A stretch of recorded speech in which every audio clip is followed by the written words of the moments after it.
Bonjour à tous. La vente de la France à l'Allemagne, ça suffit. Deux sujets, le gaz, l'armée, coup sur coup, en quelques jours, en quelques heures même, qui correspondent à une trahison totale des intérêts français par Emmanuel Macron. La vente à la découpe de la France, que ce soit aux États-Unis ou à l'Allemagne, ça suffit.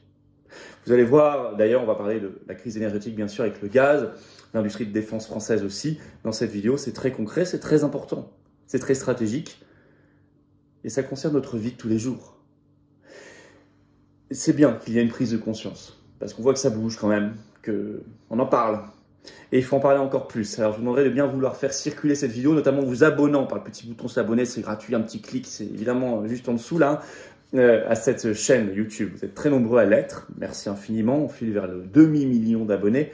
Nombreux à vous être abonnés récemment, nombreux à vous abonner, je le sais, dans les secondes qui viennent. Je compte sur vous. Vous savez que les algorithmes de YouTube rendent plus visibles les vidéos, plus il y a d'abonnés à la chaîne. On doit transformer de nouveaux Français en résistants et en combattants. Je vous attends, je vous rappelle, ce 14 octobre, ce vendredi, à 19 h en direct ici sur cette chaîne. On parlera de l'actualité nationale, mondiale, brûlante. Il y a de quoi dire, la grève générale notamment. Je prendrai vos questions également en direct, donc réfléchissez-y.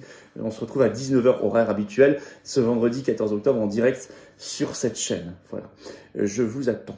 Je vous attends très nombreux, aux Patriotes. On va se retrouver pour un événement national à Paris le samedi 22 octobre. Notez l'après-midi, je vous donnerai des informations dans les jours qui viennent sur les points de départ et d'arrivée précisément. Ça va être un grand événement national. Paix, liberté, souveraineté, dignité, humanité, beau patriotisme. Voilà tout ce qu'on défend dans cette carte orange d'adhérents aux Patriotes ou de réadhérents, parce que vous pouvez réadhérer.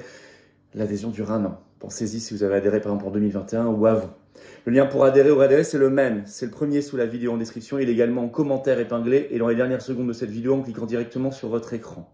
Dès que vous êtes adhérent, vous vous battez immédiatement pour vous-même, votre pays, votre humanité et les générations qui viennent.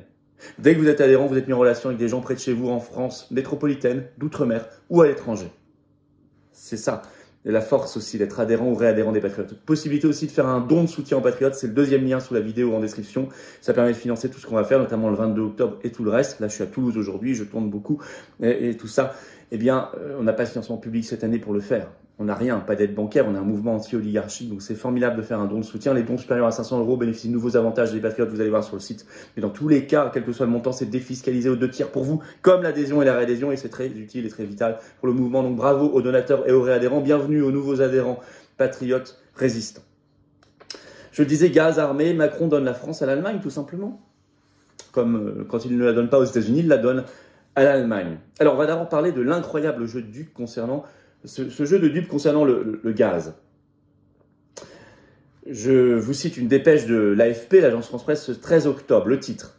Pour la première fois, la France a acheminé du gaz vers l'Allemagne pour l'aider à surmonter le tarissement des flux venant de Russie. Annonce qui a été faite ce 13 octobre par le gestionnaire de réseau GRT Gaz, et ça a commencé précisément à 6 h du matin. Et GRT Gaz nous dit, je cite, « Cela correspond à 10% de ce que la France reçoit chaque jour en gaz naturel liquéfié. » C'est quand même pas rien. Et le directeur général de GRT Gaz a dit, je cite, « C'est historique. » C'est effectivement historique. Le seul problème, c'est on donne alors qu'on n'a pas assez déjà pour nous et nos usines, nos entreprises, voire nos services publics. On le fait parce que c'est obligatoire dans le cadre du mécanisme européen, je vais venir vous le préciser, même si ça ne vous est pas beaucoup dit. Et on n'est pas du tout certain de la contrepartie allemande qui devrait nous livrer de l'électricité.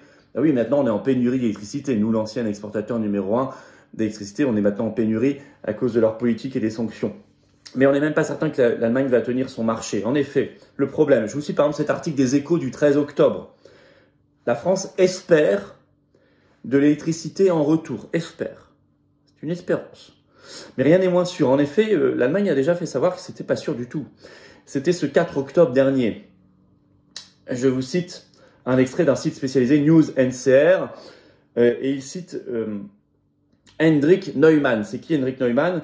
C'est un haut responsable du plus grand opérateur de réseau électrique d'Allemagne. Et il dit ceci, je cite, « L'Allemagne devra peut-être réduire ses exportations d'énergie électrique vers la France et d'autres pays cet hiver pour empêcher une panne de réseau électrique. » Donc en fait, si on n'en a pas assez en Allemagne, on n'exportera pas vers la France et les autres pays. Donc nous, on donnera bien notre gaz, mais on n'est pas du tout certain de la contrepartie. Et d'ailleurs, je vous rappelle, cet accord, l'information l'aveu avait été fait par France Info dans un article qui est toujours en ligne, qui date du 5 septembre dernier. France Info avait craché le morceau. Je cite le titre, vous allez comprendre. Pourquoi la solidarité européenne donne des sueurs froides à l'Elysée?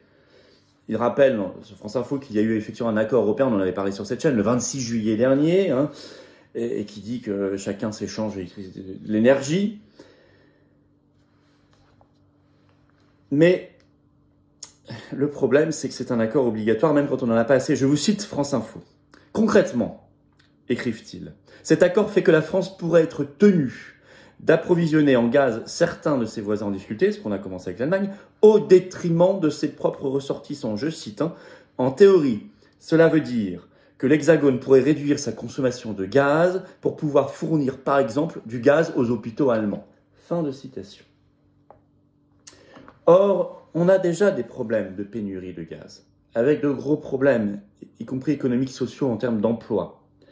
Par exemple, je peux vous citer cet article qui est toujours en ligne de France 24 du 7 septembre dernier. Le titre, France, sans gaz, les usines de yaourt craignent l'arrêt de la production.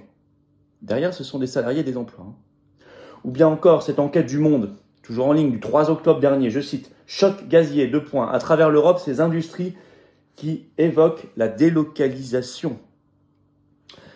Le Monde écrit dans cet article, je cite, « Est-on à la veille d'une grande désindustrialisation ?» Il cite l'exemple de Yara, qui est une multinationale norvégienne, qui fabrique des engrais, qui a réduit déjà 2/3 de sa production dans ses usines européennes, dont 3 en France. Pour cette raison-là, il parle des secteurs, je cite, de l'engrais, du papier, de la sidérurgie. Si ça n'est pas une trahison, je ne sais pas comment l'appeler. Mais pile au même moment, cette fois dans l'armée, l'industrie de défense, pile au même moment, le gouvernement français réaffirme le sacrifice pour l'Allemagne de pans entiers de l'industrie française, de l'industrie de défense française, par la relance du SCAF, le futur avion de combat franco-allemand, qui est maintenant aussi franco-allemand-espagnol d'ailleurs. Il y a déjà eu plusieurs articles, plusieurs vidéos même sur le SCAF, sur cette chaîne. Je vous explique en quoi c'est une trahison fondamentale de nos intérêts. C'est très concret, c'est beaucoup d'emplois. Et c'est le rayonnement de la France. Et c'est notre protection dans un contexte de guerre. Le SCAF, c'est un projet qui a été lancé en 2017. Pourquoi la France le relance? En effet, ce 22 septembre, c'est pas vieux, le ministre des Armées Sébastien Lecornu a assuré que le SCAF se fera, je cite une dépêche de l'AFP du 22 septembre. Il n'a pas dit d'ailleurs n'importe où, il a dit à Berlin, en Allemagne. Il a même ajouté, je cite, c'est un projet prioritaire. Or, il va contre les intérêts de la France. Et il y a sur ce sujet du prix allemande, là aussi, depuis le départ. Pour vous en convaincre, je vais citer une très récente tribune du groupe Mars, dans le journal justement La Tribune. Elle est sortie le 11 octobre, elle est en ligne. Qu'est-ce que le groupe Mars? Il est constitué d'une trentaine de personnalités françaises, des secteurs publics, privés et du monde universitaire. Le titre de cette tribune, « L'avenir de la défense de la France a tout à perdre avec le SCAF ». Avec ce sous-titre, Union européenne, tuer les champions de la défense française. Je vais vous lire un extrait et vous allez tout comprendre de cette tribune. Je vous le lis entièrement, vous allez tout comprendre, écoutez bien, c'est très concret. 5 ans plus tard, donc on parle de 2017-2022, il ne reste rien des grands projets de l'été 2017. La liste des acronymes comme autant d'illusions perdues est connue. MGCS, CIFS, MAWS, Tigre Mark III, RPAS, SCAF. Berlin, je cite, a renié sa parole sur tous ces projets. Sauf pour l'Eurodrone, lancé avant 2017, dont le pilotage lui a été confié. Là, ils l'ont fait parce que c'était chez eux. Il en résulte un programme qui arrivera avec 10 ans de retard et fournira une solution qui ne répond pas aux besoins militaires français.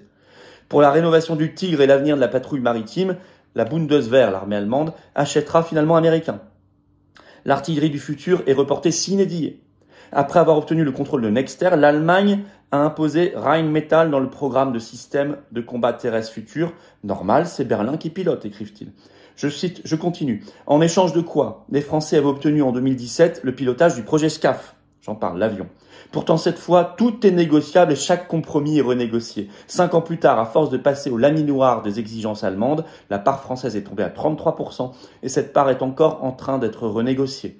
Cela fait 18 mois, écrivent-ils, que le projet n'avance plus, la partie allemande n'étant toujours pas satisfaite d'un partage, pourtant déjà très éloigné du deal initial. Il y a 18 mois, le groupe Mars titrait « SCAF, faut-il persévérer dans l'erreur ?» La réponse est non. Il n'est que trop clair que le but de guerre de la partie allemande est moins de nourrir Manching, donner de la charge de travail aux héritiers de Messerschmitt en Bavière, que de tuer cette avance technologique française qui permet au vainqueur inattendu de 1945, la France, de continuer à légitimer son siège de membre permanent du Conseil de sécurité de l'ONU en pérennisant la composante aérienne de sa force de dissuasion, dont les principaux maîtres d'œuvre industriels sont Dassault et MBDA. Je vous ai tout lu parce que je veux que vous compreniez le niveau de trahison et le niveau de duperie. À la limite, je vais vous dire, j'en veux moins à l'Allemagne qui défend ses intérêts nationaux, y compris de manière un peu agressive dans ce dossier, qu'aux dirigeants français qui trahissent et piétinent nos intérêts français, y compris les intérêts des ingénieurs et des ouvriers français. Alors en conclusion, il faut arrêter de vendre la France à la découpe. Que ce soit, je le dis, parfois aux États-Unis, ici, à l'Allemagne. Pour cela, il faut faire savoir, tout simplement. Moi, je suis persuadé que plus les gens savent, plus ils se révoltent, plus l'information circule, moins les projets se font. Donc faites circuler, si vous voulez bien, cette vidéo, partagez-la, abonnez-vous à cette chaîne YouTube, ça fera mécaniquement circuler et rendre plus visible cette vidéo. C'est le petit bouton s'abonner, c'est gratuit, c'est un quart de seconde. Vous appuyez juste en dessous. Tout cela est intimement lié à notre appartenance à l'Union européenne, d'où l'urgence du Frexit. Nous sommes dans cet état de domination. Il n'y a pas de couple franco-allemand, si c'est un couple maître-esclave, parce qu'on est dans l'Union européenne. On doit retrouver notre liberté, notre souveraineté de peuple. J'ai envie de lancer un appel aussi aux entreprises stratégiques françaises. Que ce soit sur le sujet énergétique, sur le gaz, comme sur l'industrie de défense pour celles qui sont concernées, elles doivent elles aussi se lever parce qu'elles ont tout à perdre de ce démantèlement, de cette grande braderie. Alstom n'a rien eu à gagner à sa vente à General Electric par Macron, qui a trahi. C'est la même chose dans tous ces secteurs qu'on vient de citer. Quant au consommateur français, il doit comprendre que sur l'affaire du gaz notamment, il a tout à perdre. Tout à perdre. Alors on se bat. On se bat en faisant savoir, on se bat en se montrant. Notez bien, samedi 22 octobre à Paris, événement national de la résistance. L'après-midi, vous notez déjà, rendez-vous 14h.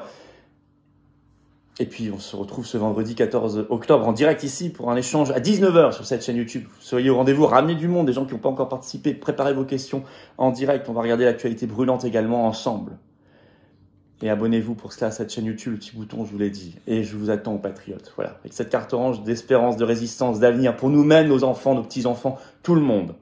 Face au mondialisme, face à l'oligarchie, face à l'européisme, face à la guerre, pour la paix, la liberté, la souveraineté. C'est magnifique ce qu'on défend.